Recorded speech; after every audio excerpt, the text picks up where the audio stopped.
I do want to say one thing, though, and I mentioned this last night on our text thread. We don't have it in the rundown. I think it's something that's going to ultimately invade the rundown. It's something to keep a close eye on, and it was a surprise when it landed on Monday, and I believe it has escalated in relevance over the past couple of days. It's just something to watch, and I mention it because there are people out there who don't understand why what happened to Jim Trotter is a problem. But what NFL media has done to Jim Trotter is potentially, if not likely, going to spark litigation.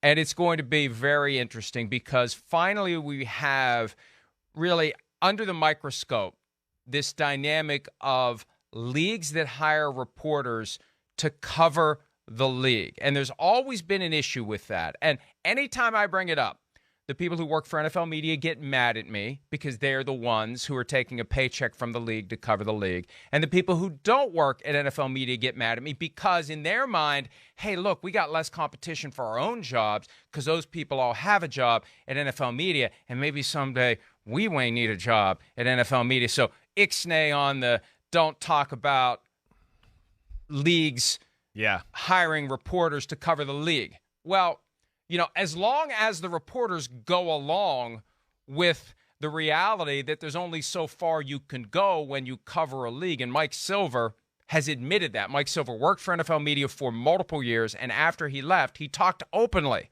about how he edited himself. There were certain stories he'd pass on because he knew that was taking it too far. There are things that you just can't say. You can't question the CEO of Procter & Gamble in a public setting if you work for Procter & Gamble about something that is problematic for Procter & Gamble. Well, what happened to Jim Trotter was 2 consecutive Super Bowl press conferences. He pressed the commissioner on issues of diversity, equity, and inclusion in the NFL media newsroom, in a very specific, narrow issue. It is the number of black managers in the NFL media hierarchy, and he said there were none. Right. And black employees on the news desk participating in the process of covering a league that is made up of 60 to 70% black players. And that and look, it's pointed, direct, awkward almost, but man, wow. I remember when he did it, we were at the Super Bowl, and I remember when I saw that he'd done it this year, I'm thinking, man, this guy's got some guts. Yep. This guy's got some guts because, you know, there's a little unspoken, you just got to be careful. They hire you to be a journalist, just don't do too much journalism. There are certain things we don't want you to journalize on. And of course, there's going to be defenses. There's going to be arguments. The NFL is going to say it had nothing to do with the decision to not renew his contract. And I've already got the people online saying he wasn't fired. They just didn't renew his contract. Well, if he wanted a new contract and they didn't renew his contract, he was fired. He wanted to continue to work there, and they said, you don't work here anymore. You are fired, even if the semantics are his contract wasn't renewed. So I just want to mention that for that reason. Yeah. This is something. Yeah. And somebody I know, and I can't say the name, and I don't want to get somebody else fired, but I was told by somebody connected to the NFL media apparatus this is not going to end well. So it's something to pay attention to. And also, I learned late last night, you know, we talk about the arbitration provision that coaches have that force them to go into the secret rigged kangaroo court to address their grievances, and obviously it's rigged against them. Right. Ergo the name secret rigged kangaroo court. No arbitration provision in Trotter's contract, so he can go straight to court if he wants to. And have all this stuff in the open for everyone to see and everyone to hear about. Whatever it was he did internally, whatever pushback he may have gotten internally, whatever else may be in personnel records, emails, texts, whatever. So anyway, I wanted to mention that. Yeah, I hear you, Mike. It doesn't look good. It's fishy looking for sure. I'm with you there. Yeah. And we finally have an opportunity because think of all these situations, and they may just write a big check and settle it. Who knows? But I get the impression Jim isn't a guy that's going to be bought off at this point. He seems very resolute. He was on Brother from Another yesterday talking about it.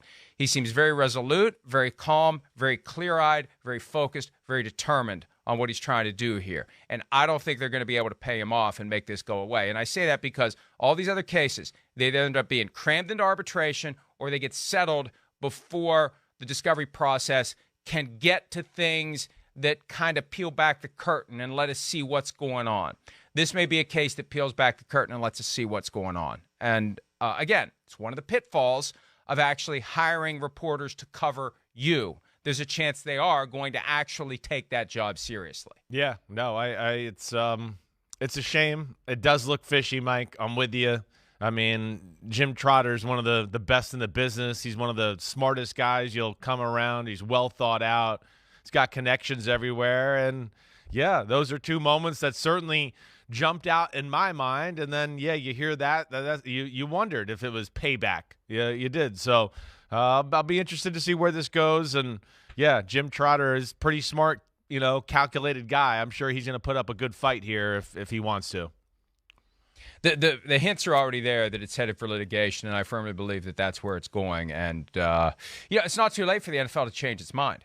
It's not too late for the NFL to take it back. It's not too late for the NFL to say, you know what, we thought this through. We've had some conversations about it. We are going to offer you a new contract. Yeah, so, right. But you know how it goes. People don't do that. They double down. They go into their battle positions, and this is the other reality too. And if and when it becomes a point of litigation, we'll talk about it in more detail. When you decide to take on a large company in that setting, they throw everything they can at you. They turn it around on you. Sure. They try to make you look as bad as they possibly can. And social media is already in two camps on this. And it's just a shame because people, I think, refuse to see the objective truths in something like this just so they can make their point. Hi, it's Mike Florio. Thanks for watching PFT on YouTube. Hit subscribe for the latest news and analysis from Pro Football Talk.